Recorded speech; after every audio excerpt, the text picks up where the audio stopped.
Alors, bonjour tout le monde, j'espère que vous allez bien.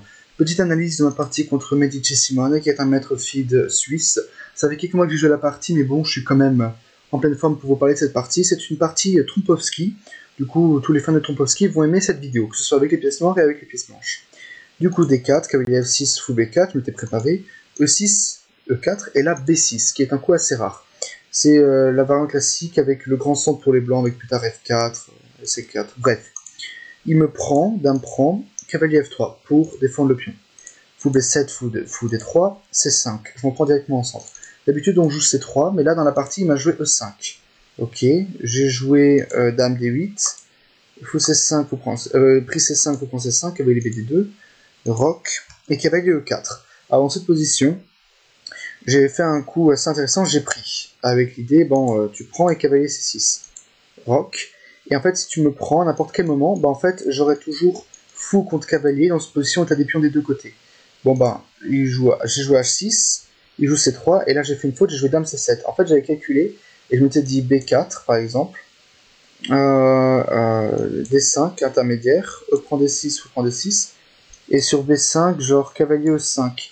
Et j'avais calculé ça, prise à 8, tour prend à 8, et je m'étais dit que ça pouvait aller, avec juste l'idée que je vais attaquer et encore récupérer un pion.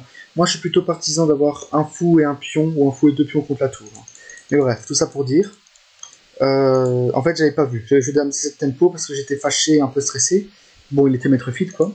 Et il a joué tour E1. Et là, j'ai compris, ouf, ok, je vais la gagner cette partie. J'ai joué tour D8. Et là, il me joue fou C2. Il veut me jouer Dame D3. Bon, bah, F5. Prise F6, tour prend F6. Dame D3, tour F8. Et je me dis, ok, là, ton coup, il n'y a rien. Et en effet, il n'y a rien. Et là, il me joue B4. Et là, maintenant, je vous permets de mettre sur pause cette vidéo et de regarder cette super partie d'attaque, vraiment très intéressante. L'attaque commence, j'ai fou prend F2, roi prend F2, et là, maintenant, dans la partie, j'ai joué dame prend H2, qui est déjà une imprécision. En fait, j'ai tour prend qui marche. L'idée, c'est que si tu fais dame prend, ben, je prends, j'ai gagné la dame, quoi. Du coup, sur pion prend, il se passe quoi? Il y a dame prend H2 échec. Peu importe où le roi va, que ce soit ici ou là, il y a tour F5. Et en fait, on va dire, ok, c'est quoi ce coup? Je te joue dame 2. Oui, mais sur dame 2, il y a dame H1 échec. Roi ici, dame H2 échec. Si le roi monte, il y a ça. Et quand tu montes ici, j'ai dame H3 échec. Si tu me joues dame ici, ben j'ai tour prend F3, le roi bouge et je gagne la dame. Du coup, on se dit, oui, mais bon, moi je suis intelligent, je te joue roi F2. Et là, à ce moment-là, il y a dame H4 échec. On va dire que le roi va sur F1. Et là, maintenant, j'ai juste tour G5. Et en fait, je te remenace échec et rentrée. Du coup, on dit, oui, mais bon, moi je te joue dame F2. En fait, t'as juste dame H3 échec, roi ici et ça. Et on se dit, oui, mais bon, moi je joue pas dame F2, moi je joue tour là pour avoir de la place. En fait, il y a dame H1 échec, roi ici, tour G2 échec. Et quand tu vas ici, je te prends la dame sur échec. Bref, autrement dit, c'est l'attaque est complètement perdante. L'ordinateur donne déjà mat en 8 ou en 15. Bref. Mais moi, j'ai pas vu ça, j'ai d'abord pris le pion. Et là, il m'a joué dame H6 échec, roi F7 et fou F5, qui sont tout simplement les meilleurs coups. Là, il n'y a qu'un seul coup qui gagne, alors qui donne l'avantage au noir, je l'ai joué, c'est dame F4, parce que là, mine de rien, il n'y a plus de clouage, et il me menace de prendre la dame. Du coup, si je prends le fou, par exemple, il y a dame prend intermédiaire, prise, et là, il prend ça, tu vois, et j'ai simplement perdu. Et bon, bah d'accord, j'ai joué dame F4, il me joue fou E4, et là, maintenant, c'était mon moment pour prendre l'avantage. Dans la partie, j'ai joué cavalier E5, la position est égale, mais en fait, j'aurais dû jouer d'abord D5, avec l'idée que maintenant, ton secours, c'est fou C2, et là, quand je joue cavalier E5, le fou ne protège pas la case. Là, tu es déjà obligé de rendre la pièce. Prise, et là-dessus, je prends pas parce que là, je perds la dame. Mais en fait, là, sur échec, je bouge juste. Et sur prise, je vais là. Et quand tu me prends le pion, en fait, je te prends ça ici. Et même là, il n'y a pas de perpétuel parce que mon roi arrive à s'enfuir au bon moment. Bref. Donc, dans la partie, il a pas joué ça. Dans la partie, j'ai pas joué ça. Par contre, je joue directement cavalier 5. Il m'a joué roi géant. Et là, dans cette partie, là maintenant, le coup qui donnait position égale et un petit avantage, c'était roi U8, pour simplement sortir de là et menacer ça. Mais en fait, moi, en fait, j'étais stressé à cause de cavalier prend, avec l'idée que sur dame prend, il y a fou ici et je perds la dame.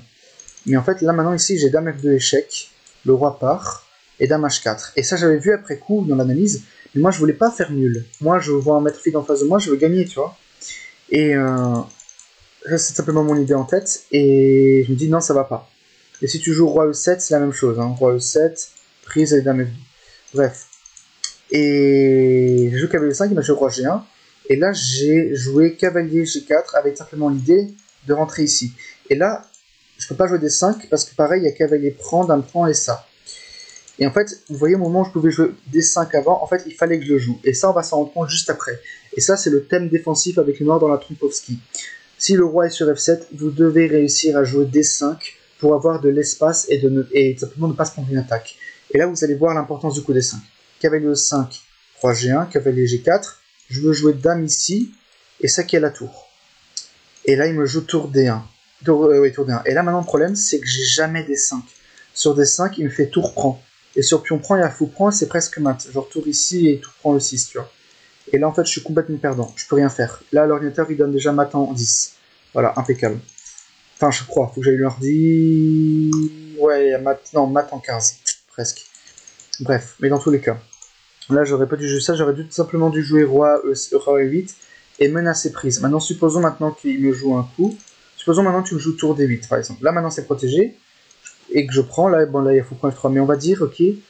ok, il joue à 4, juste pour vous montrer ce que ça donne.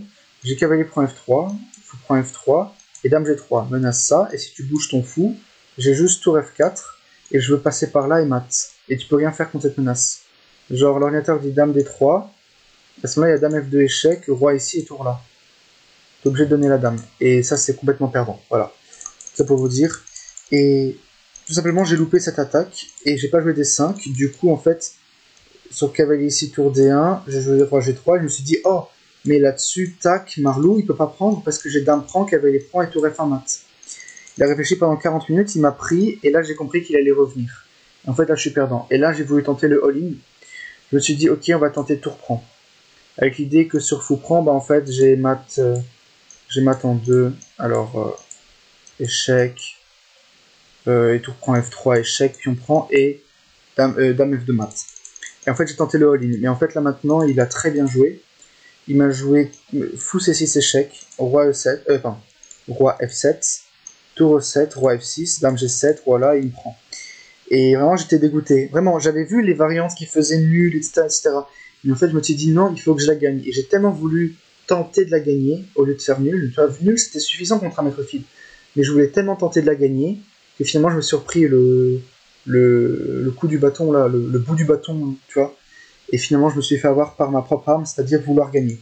Ici, là, j'ai abandonné parce qu'en fait, il m'attend quelques coups, genre roi H5 et tour prend G4.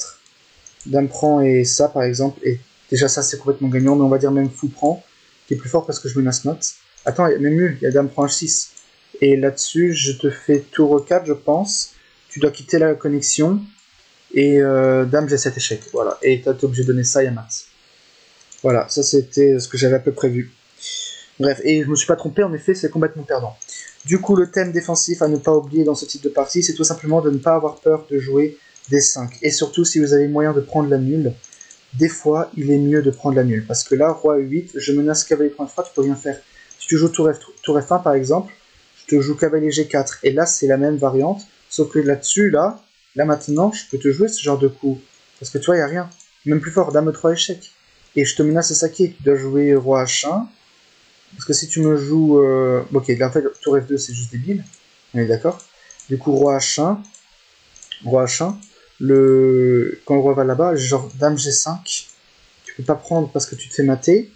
Et moi, je te menace perpétuelle. Et mat aussi, au passage. Du coup, là, le meilleur coup après l'ordi, c'est C4, avec l'idée que sur échec, roi G1. Si je prends, il y a dame G6 échec. Et on échange les dames. Marlou.